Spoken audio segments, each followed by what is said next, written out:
Quería comenzar esta presentación con una historia, ¿ok? Una historia que ha estado dando vueltas a mi cabeza. Escuché el otro día y me trajo a la memoria, el año pasado yo estaba en Nueva York y visité el Empire State Building.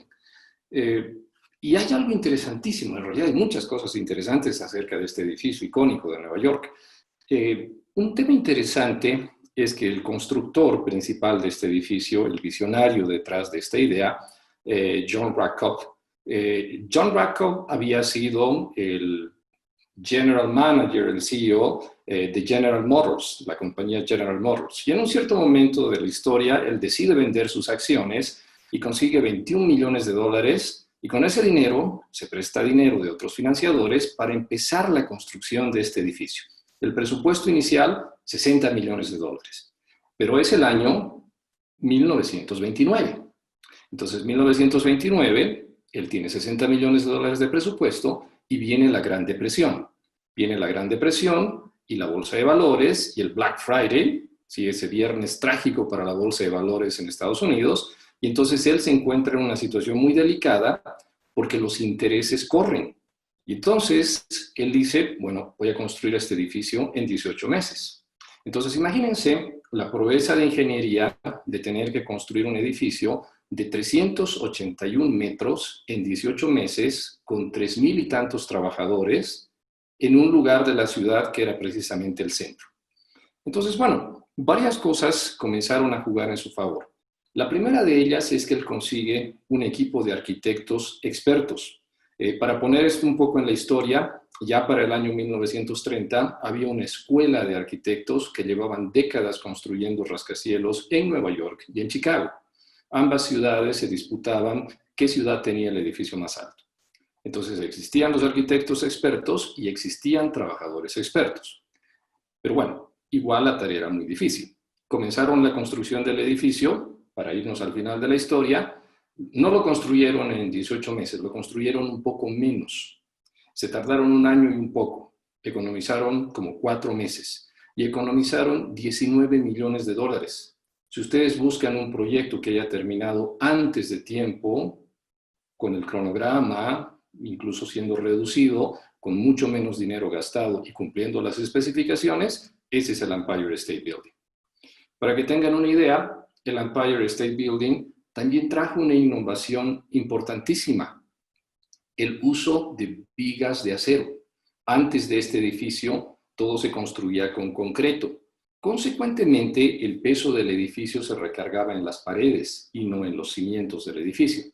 Al utilizar vigas de concreto, podían elevar la estructura muchísimo más alta y además podían hacer que sea resistente al viento, a movimientos sísmicos, etc.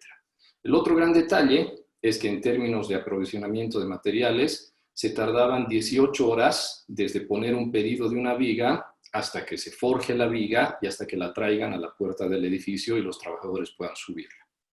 En fin, para que tengan una idea de la magnitud de este edificio, se instalaron 15,000 teléfonos. 15,000 teléfonos dentro del edificio. Y en esa época, el edificio, desde el punto de vista comercial, no funcionó muy bien. Por 20 años no dio ganancias, hasta 1950. ¿Qué pasó después? Obviamente empezó a dar ganancias.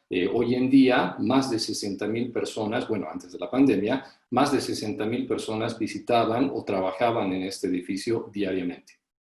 Entonces, imagínense, este edificio se hizo con dos cosas principales: la visión de alguien y la artesanía de mucha gente, el conocimiento de la artesanía. Entonces, bueno, esa es una historia que les quería contar a manera de abrir esta charla y ahora vamos entrando en materia. ¿Qué pasa cuando se desconoce el oficio? Imaginen ustedes el edificio del Empire State. Tienen 60 millones de dólares, 18 meses de plazo, pero nadie conoce cómo se construye un rascacielos. Nadie nunca lo ha hecho. La tecnología es desconocida y la gente ni siquiera conoce bien lo que tiene que hacer. No hubiese sido factible. Cuando no se conoce realmente el oficio, es muy difícil llevar a cabo algo. Hay un detalle interesante, vuelvo a la historia del Empire State. En la construcción del Empire State hubieron trabajadores de una tribu, de las tribus norteamericanas. Esta tribu vivía en una reservación cerca de Montreal Por alguna razón genética que la ciencia no acaba de explicar, en esa tribu las personas carecen de la sensación de vértigo. Consecuentemente, no se marean a grandes alturas. Entonces, los trabajadores de la reservación Mohawk trabajaban en los pisos altos del Empire State. Si ustedes ven películas antiguas o fotografías, van a ver gente caminando por vigas a una altura enorme, sin marearse y obviamente sin accidentarse. Entonces, también tuvieron eso a favor. Gente que conocía su oficio y gente que carecía de vértigo. Sigo. ¿Qué pasa cuando se malentiende el oficio? Y eso es algo que yo conecto mucho con lo que pasa en el software. Nosotros en el software pensamos que nuestro oficio equivale a tirar código, a escribir código de cualquier manera y que después va a ser testeado a mano. Y pensamos que nuestro oficio consiste en eso. Hay personas que se especializan dentro de nuestro oficio. Hay personas que solamente conocen de testeo manual y todo lo que hacen por muchos años es testear manualmente el código que alguien ha hecho. O hay personas que hacen cosas de infraestructura, pero no tienen idea cómo se escribió el código que ellos están poniendo en producción. Y así podríamos continuar. Entonces, ¿qué es lo que creo que pasa de fondo? De hecho, creo que acaba pasando que la gente no entiende bien cuál es el oficio de construir software. Al no entenderse bien el oficio de construir software, obviamente tenemos una desventaja. De hecho, tenemos varias desventajas. Entonces, ¿qué ocurre? Aquí viene un paradigma, una forma de ver el software que se llama artesanía de software. ¿Okay? Y artesanía de software, y intencionalmente dejé este espacio abierto para ir escribiendo mientras hablo, orgullo de hacer, por hacer un trabajo bien hecho. ¿Ustedes creen, por ejemplo, que los trabajadores que trabajaron en el Empire State no se sintieron orgullosos de pasar por ahí 5 años después y decir, yo trabajé en ese edificio? Y entonces, miren qué pasa. El Empire State por 50 años fue el edificio más alto de Estados Unidos, hasta que otros edificios, Sears Towers en Chicago, qué sé yo, fueron más altos. Y hoy en día hay muchos más altos. Pero por 50 años esa obra de ingeniería hizo sentir orgullosa a la gente que trabajó ahí. Y si nosotros nos preguntamos, como gente de software, ¿existe en nuestras carreras el equivalente del Empire State? Una pieza de software que pueda estar tantos años y que nos haga sentir orgullosos. Disciplina. La disciplina es básicamente dominarse a sí mismo. ¿Okay? La indisciplina es lo contrario, es dejar que fuerzas interiores te guíen a hacer otras cosas que no era lo que tenías pensado hacer. La disciplina no es una característica solamente de los desarrolladores de software. Gente que toca el piano, gente que es atleta, gente que trabaja en otras profesiones. Alta disciplina. Si no tuviesen esa disciplina, simplemente no hay excelencia. Entonces, imaginen ustedes qué pasa en el software. Nosotros estamos acostumbrados a pensar que el desarrollador de software se levanta tarde, trabaja de noche, come comida chatarra, juega videojuegos todo el día y a veces codifica, y etcétera, etcétera. Y si se ponen a pensar, siguiendo esos estereotipos, ¿dónde entra la disciplina? Entonces, miren lo que pasa. Cuando nosotros pensamos en la artesanía de software, nosotros no estamos planteando un concepto radicalmente nuevo. Simplemente estamos hablando de algo que existe en otras profesiones. Como el médico que se tiene que levantar todos los días a las 6 de la mañana, porque a las 7 debe estar en el hospital trabajando y debe conservar su salud, porque los pacientes dependen de que él esté en buen estado. Similarmente, un desarrollador de software debe mantener una disciplina que lo lleve a hacer buen código para beneficiar a la gente que consuma algún día ese producto. Profesionalismo. Profesionalismo. Yo lo interpreto de esta manera. Aprendizaje constante. Yo siempre le hago la pregunta a la gente, ¿no? ¿Cuándo fue la última vez que te leíste un libro? ¿Cuándo fue la última vez que fuiste a un curso? ¿Cuándo fue la última vez que estuviste en un seminario? ¿Cuándo fue la última vez que enseñaste tu conocimiento a alguien? Entonces, parte del profesionalismo tiene que ver con crecer en conocimiento y también crecer en generosidad, compartir lo que sé y continuar aprendiendo. Entonces, yo creo que el profesionalismo de fondo es ser un eterno curioso, un eterno estudiante que esté constantemente aprendiendo. Pragmatismo. ¿Ok? Esto de pragmatismo tiene mucho que ver con que no estamos apegados solamente a una forma de hacer las cosas. Por el contrario, usamos lo que sirva en el momento. Y hoy en día puede ser Extreme Programming combinado con artesanía de software y podemos utilizar coaching como una herramienta. Pero el día de mañana puede ser que existan otras formas de hacer incluso mejor las cosas, otros paradigmas, otras ideas, otras técnicas. Entonces, lo más importante es el pragmatismo de fondo. Si ustedes se ponen a pensar, vuelvo al ejemplo del Empire State, para que tengan una idea, poniendo en bien simple, son vigas de concreto que forman la estructura del edificio y por fuera solo se recubrieron las vigas con paredes, ¿no? Y las paredes eran mosaicos. Entonces, es la forma más pragmática de construir un edificio. Es la forma tal vez más barata, más rápida, pero en el fondo es pragmática. Entonces, cuando nosotros pensamos en el software, no queremos diseños complejos, no queremos formas complicadas de trabajo, por el contrario, queremos simplicidad y pragmatismo. Ahora miren qué ocurre. La metáfora correcta, artesanía versus fábrica. Por mucho tiempo, nosotros hemos escuchado el término fábrica de software. Es un término que resuena hasta cierto punto, pero ¿a qué nos lleva a pensar que el software se fabrica? Bueno, como el software se fabrica, tenemos recursos reemplazables. Gente que se puede reemplazar, como en una fábrica. Tenemos cosas como largas jornadas con horas extras, como en una fábrica. Necesitas más productividad, pues entonces agarras e incrementas las horas. No necesariamente el conocimiento, solo las horas. Tenemos esta otra metáfora, capataces que vigilan que se haga el trabajo. En una fábrica tienes eso, tienes supervisores, tienes managers, tienes capataces que miran que la gente esté haciendo realmente el trabajo. Entonces, miren, podríamos seguir hablando de esta metáfora, pero en realidad la metáfora no es la correcta. El software no se fabrica. Entonces, si el software no se fabrica, ¿qué tenemos? El software se hace en un taller artesanal. Entonces, cuando uno piensa que el software se hace en un taller artesanal, el primer punto que viene a la cabeza es que el software es como un traje a medida. Como si fuesen sastres, operarios y aprendices haciendo trajes a medida para clientes. Entonces, ¿qué ocurre ahí? Precisamente lo que acabo de decir, como pensamos que es un taller artesanal, necesitas el maestro, alguien que lleva años en el oficio, ¿sí? Muchas veces es el dueño del taller. Necesitas los operarios, personas que están también en el camino, que todavía no son maestros, pero que han avanzado bastante. Y finalmente tienes los aprendices, que son gente que se acaba de unir, gente muy joven, gente que tiene el entusiasmo, pero que todavía le falta caminar el camino de la artesanía. Entonces, ¿qué es lo que pasa con la artesanía?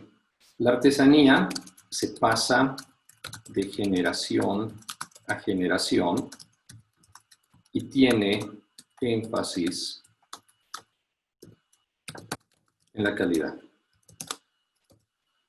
Entonces, cuando ustedes piensan en un traje a medida o cualquier otra pieza artesanal hecha por artesanos expertos, la calidad no es cuestionable. Al contrario, la calidad como que se espera que venga de la artesanía. Y entonces el software va más por este lado. Es más una artesanía que una fábrica. Ahora, miren este detalle, ¿no? Cuando nosotros pensamos en una fábrica de software, la edad y la experiencia de los obreros no son lo más importante.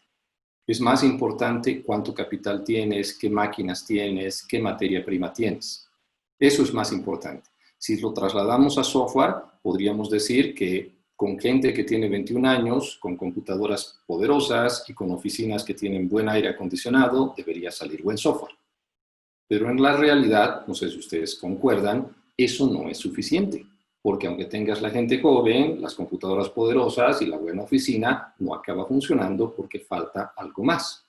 Y precisamente ese algo más es lo que aporta la metáfora de la artesanía de software. ¿Ok? Ahora, ¿qué tiene que ver esto con el coaching? El coaching como tal no es una solución.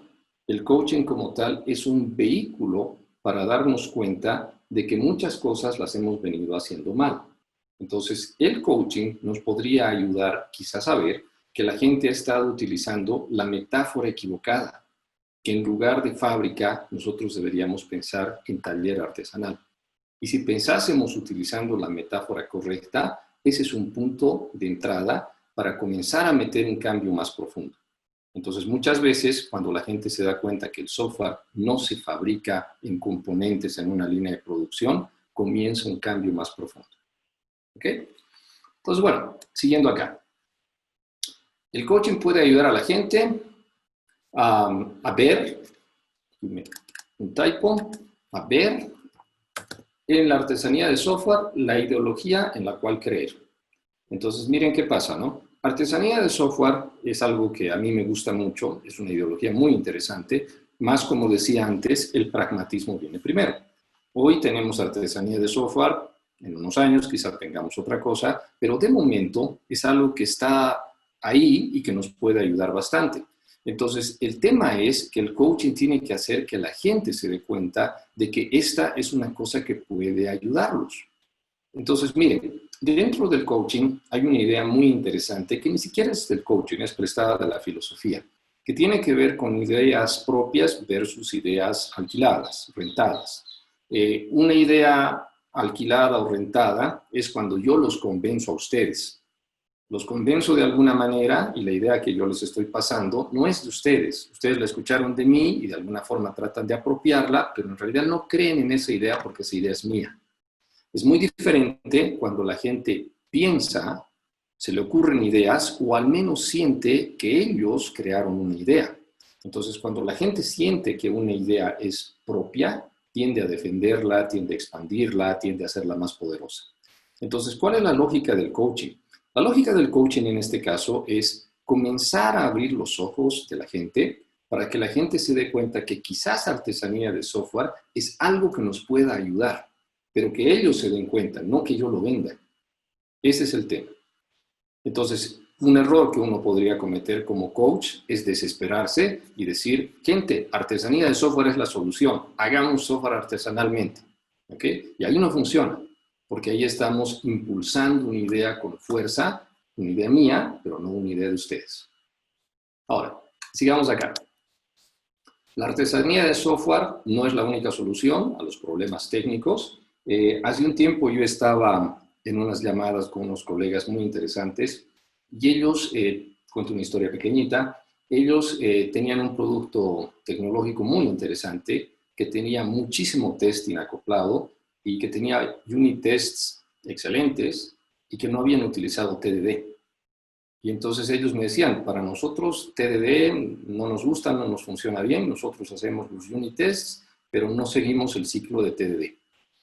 Y entonces yo decía, genial, si a ustedes les funciona y sale buen producto y tienen buenos unit tests y tienen un nivel de testeo adecuado, pues adelante. Entonces ellos me decían, pero pensábamos que nos ibas a observar que no hacíamos TDD. Y entonces no es que uno tiene que hacer las cosas meticulosamente por seguir una metodología a rajatabla. No, uno tiene que ser pragmático. La artesanía de software es la ideología detrás, pero ya en la práctica uno puede mezclar con diferentes métodos, prácticas o técnicas. Entonces, ¿cuál es el punto? Buscar el problema de fondo. Y en muchísimos casos, si ustedes trabajan haciendo software, ustedes tienden a pensar, como coaches, que el problema es humano. Tienden a pensar que el problema es comunicativo, que el problema es de relacionamiento personal, que el problema es generacional, que esta generación contra los millennials, qué sé yo. Ustedes tienden a pensar que el problema es humano. Pero si indagarían un poco más abajo, ¿por qué la gente se acaba peleando? ¿Por qué la gente se acaba estresando? ¿Por qué se acaban poniendo tantos controles y presión sobre el equipo? ¿No será que tal vez las cosas técnicas no se están haciendo bien? ¿Sí? Entonces ahí lanzo una pregunta sin respuesta para que ustedes la piensen. Aquí va otra pregunta poderosa. ¿Por qué la gente no mejora el lado técnico? Desde que se creó el Manifiesto Ágil, ya hace casi 20 años, se venía hablando de que el tema técnico, en 1995, cuando en el proyecto C3, Ken Beck y su grupo teorizan Stream Programming, en fin, a lo largo de la historia han existido muy buenas ideas que han derivado en cosas como Stream Programming, como artesanía de software, como DevOps, etcétera, etcétera. Pero, ¿por qué la gente no acaba mejorando el lado técnico? Y entonces cambiemos un poquito esta pregunta. Como coaches, ¿no estaría interesante preguntarle a la gente, ¿por qué sigues haciendo actividades que sabes que te van a hacer daño? Daño en la calidad, daño en los tiempos, daño en la credibilidad, daño en tu vida personal. ¿Por qué sigues haciendo eso? Entonces, mire, yo estaba barajando acá algunas respuestas. No las tengo todas. Porque las cosas siempre se hicieron así e igual funcionan, ¿sí? Cada persona que trate de reivindicar el hacer mejor las cosas, siempre encontrará un detractor que diga, pero la empresa tantos en tal lugar hace millones e igual no tienen buen código. Siempre encontrarán ese contraargumento. ¿Ok? Entonces, pero ahí habrá que pensar, ¿ese contraargumento es realmente válido? Y luego, ¿no? Aquí va otra. Porque el trabajo técnico no paga bien. Y fíjense, país tras país, posiblemente ustedes lo han visto, yo lo he podido ver en los viajes, qué sé yo, en la interacción que he tenido, la gente estudia una carrera de sistemas con la esperanza de que me asciendan a manager. Y ahí yo pregunto, ¿y no será que mejor estudiabas para manager? ¿Estudiabas management sciences en lugar de sistemas? Entonces creo que ahí también hay algo que no está muy bien. Tendemos a pensar que el trabajo técnico no paga bien. Pero creo que parte del coaching que nosotros debemos hacer, esta vez no con solo los desarrolladores, sino con toda la empresa, ¿por qué el trabajo técnico no paga bien? ¿Cómo esperamos tener productos de calidad y crecimiento profesional si lo técnico no paga bien? Entonces ahí también el coaching tiene que ayudar para que la gente se dé cuenta de un problema subyacente muy profundo. Si el trabajo técnico paga poco, si el trabajo técnico requiere gran presión, mucha dedicación, pero al final no da para vivir bien, entonces es lógico que la gente tienda a ver el trabajo técnico solo como una estación de paso para ir hacia otro lugar. Entonces, miren, si analizamos un poco más profundamente, si los técnicos no se quedan siendo técnicos, la profesión acaba perdiendo y los productos que se hagan también. Entonces, el coaching me tiene que ayudar a ver estos problemas más profundamente y comenzar a pensar, a apropiarse del problema y comenzar a pensar cómo se podrían solucionar. ¿Ok? Aquí hay otra. ¿Por qué alguien más debe hacerse cargo de la calidad? ¿Sí? Este es un clásico. Yo solo codifico, alguien tiene que testear. ¿Sí? O sea, yo ciudadano del primer mundo, yo codifico, un ciudadano del segundo mundo es el que hace el testing. Y si seguimos con esa mentalidad, en realidad no estamos yendo muy lejos, porque, a ver qué pasa. En la manufactura de automóviles se pensaba así hasta los años 50. Si uno piensa hoy en día en el hardware, en las cosas que se manufacturan con elementos físicos, la calidad no se testea al final de la línea de producción. No puede testearse al final de la línea, y ya es demasiado tarde. Entonces tenemos que insertar la calidad. Es como si nosotros, no sé, trabajaríamos de médicos en un hospital, prescribimos, operamos y le hacemos los análisis al paciente al final, cuando lo vamos a dar de alta. Lo lógico es que hagamos los análisis del paciente ni bien los recibimos. Y a medida que vamos trabajando con el paciente como médicos, vamos viendo cómo evoluciona su cuadro. Entonces, creo que hay muchas cosas interesantes que tienen que ver con esto de postergar la calidad para el final. Y el coaching, una vez más, está para que la gente comience a cuestionarse, comience a pensar en cuáles son las consecuencias negativas de esta postergación. Porque yo solo me ocupo de lo mío, ¿sí? Esa es otra respuesta. Yo me ocupo de mi parte, no me interesa el resto, Sí, yo trabajo backend y hago Java y no me interesa frontend y no me interesa siquiera que se venda el producto, con tal que a mí me dejen en mi isla backend, soy feliz. Pero pónganse a pensar, desde el coaching te conviertes en un elemento individual que no contribuye al esfuerzo colectivo. Entonces, fíjense, uno podría pensar que esa persona es ermitaña, que es introvertida, egoísta, cualquiera que sea el calificativo. El coaching muchas veces te lleva a pensar que el problema es humano. El problema no es humano de fondo. El problema es de que se ha creado esta cultura de sobreespecialización. Se ha tendido a pensar que la gente tiene que ser absoluta y totalmente especialista en profundidad en lugar de en amplitud. Y si nos ponemos a pensar, especializarse de esa manera no le hace ni siquiera bien a la carrera profesional de alguien, porque 10 años después esa persona tendrá que hacer otro tipo de trabajo para el cual nunca se preparó. Entonces el coaching tiene que hacer este tipo de preguntas. ¿Cómo te quieres ver backend developer Java 10 años a partir de ahora? Cuando tengas otra situación familiar, cuando quizás estés en otro país, en otra ciudad, cuando quizás estés con otro producto, ¿cómo te quieres ver? ¿Te quieres ver así o te quieres ver más amplio? Entonces, el coaching como elemento nos sirve para ayudar. Hay más, ¿ok? Aquí va. Porque creemos en los milagros. Así de simple. Le podríamos llamar Management by Miracle, ¿sí? Hacemos management y milagrosamente en el último minuto, cuando estaba perdido todo, alguien se inspira y el producto sale. Y milagrosamente no se cae en producción, pero todo el mundo está transpirando porque saben que está construido con papelitos. Entonces, esa es otra razón para no cambiar. Estamos esperando el siguiente milagro. ¿Sí? Una más y termino este slide. ¿Por qué no cambiamos lo técnico? Porque no creemos en el cambio profundo. Entonces, pónganse a pensar, como coaches, ¿qué es más fácil? ¿Pedirle a la gente que se levanten de sus sillas y se paren todas las mañanas en un daily stand-up? ¿O pedirles que aprendan a codificar mejor? ¿Cuál de los dos es más fácil? Entonces, yo me respondo a mí mismo, es más fácil que la gente se levante de sus sillas, vayan a un círculo y hablen. Y sonrían y digan, somos todos amigos, qué sé yo. Pero el momento que regresen a hacer su trabajo, si no ha habido una mejora sustancial en la forma de hacer el trabajo, esa buena relación humana del círculo se va a acabar deteriorando. Entonces, miren, yo creo que el coaching como actividad, el coaching tiene que ser impactante en el sentido de que no solo es algo de momento. El coaching tiene que llevar a algo más profundo, a un cambio más profundo todavía. El coaching implica que la persona que está siendo coachada tiene no solamente un cambio de actitud, tiene un cambio de conocimiento.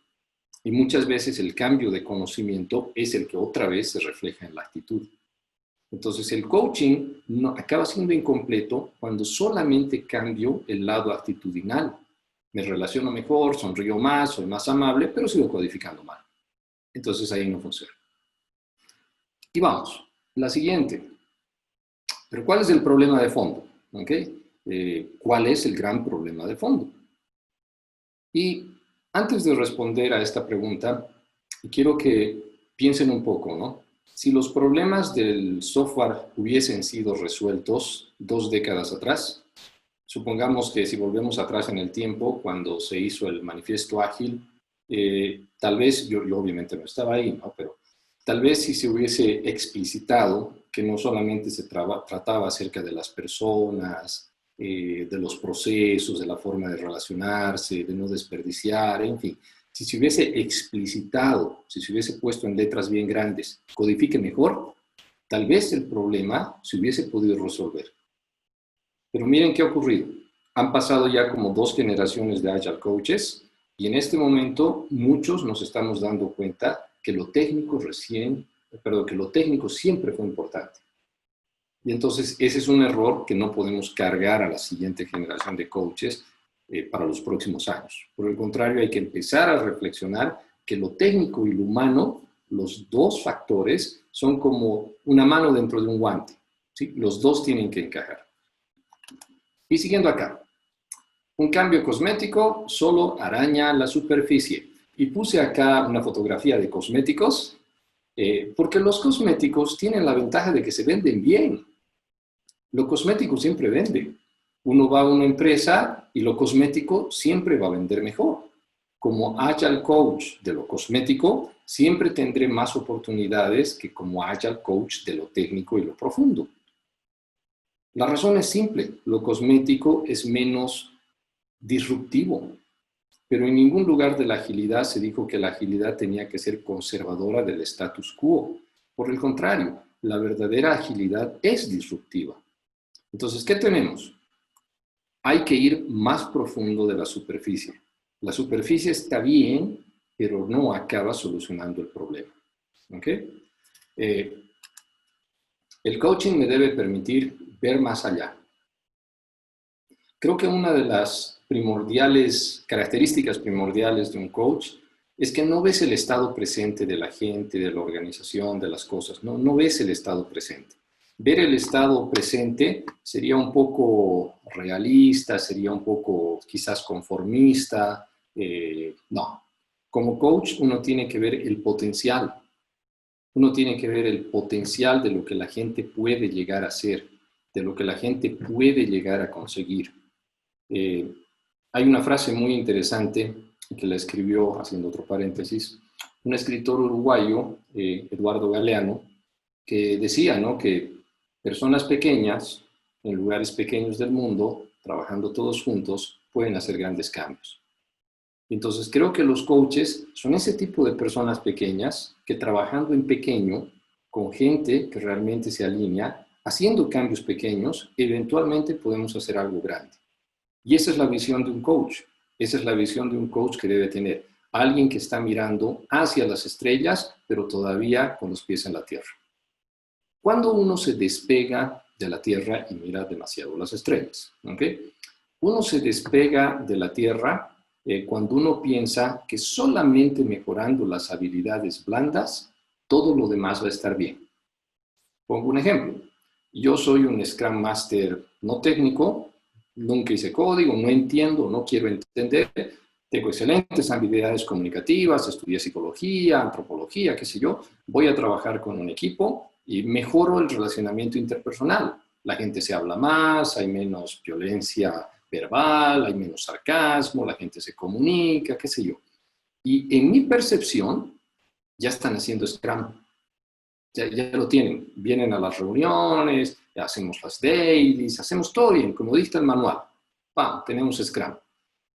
Pero luego el producto comienza a tener demasiados bugs, o el producto sale muy tarde, o no se puede poner en producción. Entonces, ¿qué pasó?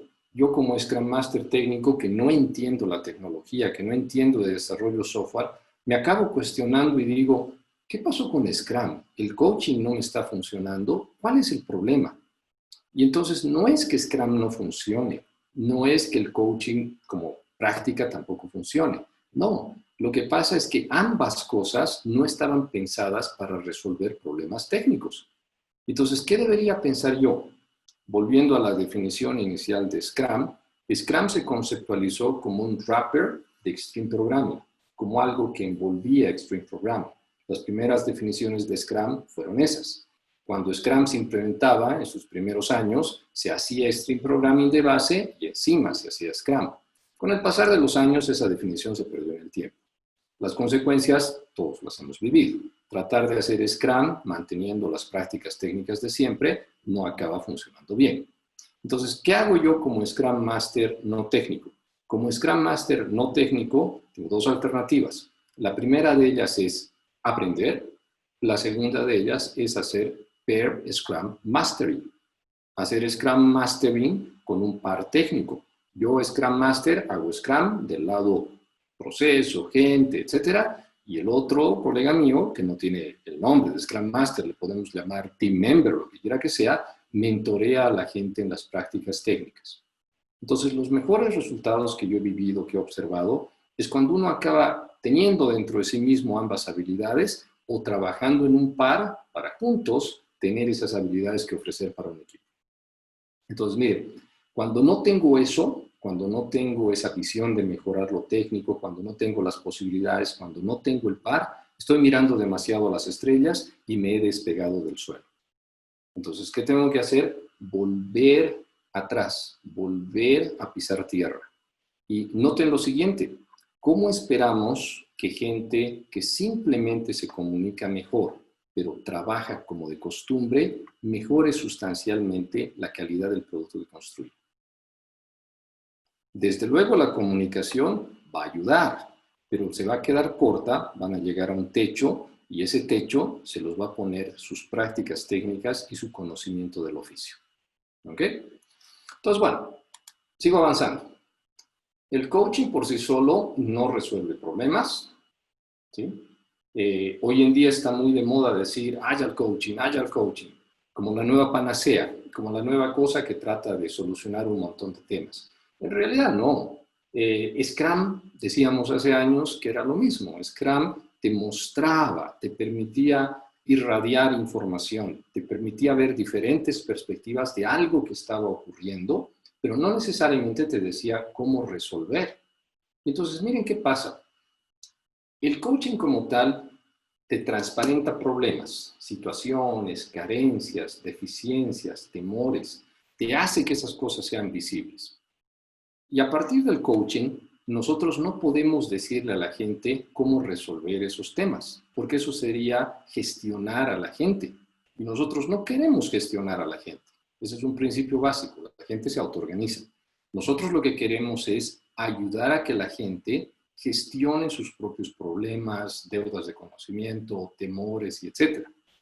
Entonces, el coaching es una herramienta que me transparenta, que me ayuda a ver y es una herramienta para gestionar, para que la gente descubra ella misma cómo gestionar lo que están viendo. ¿Ok?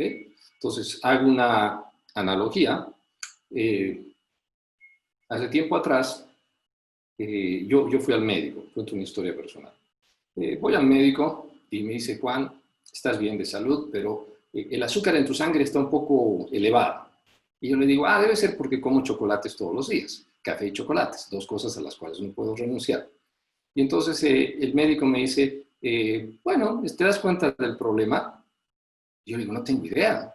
¿Qué tiene malo tomar café y chocolate todos los días, varias veces al día? ¿Qué tiene malo? Y me dice, ¿no te das cuenta lo que te podría pasar? No, ya casi tengo 48 años y estoy saludable, así que no me doy cuenta del problema.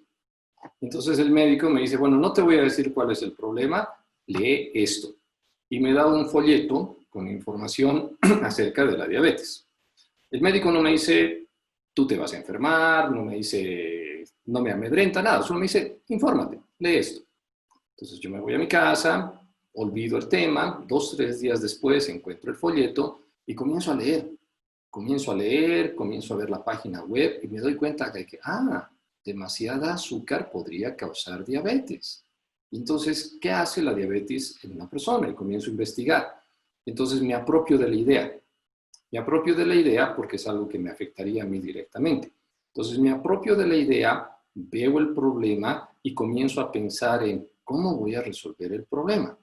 Entonces comienzo a pensar que tal vez chocolates no los fines de semana, o tal vez chocolates pero en menor dosis, o tal vez chocolate amargo, o tal vez qué sé yo. Pero si se dan cuenta, ese pequeño acto de coaching del médico provocó un cambio en mí, porque él no me dio la solución, él me hizo ver de alguna manera un potencial problema y apropiarme de la forma de resolverlo. Continúo. La artesanía de software es una metáfora que apunta a que mejoremos en lo técnico. Haciendo un poco de historia, allá por el año 2008, entre el grupo que firmó el manifiesto ágil, había un subgrupo de gente que estaba enfocada más en lo técnico. Uncle Bob Martin lideraba ese grupo y ellos acabaron escribiendo el manifiesto de artesanía de software.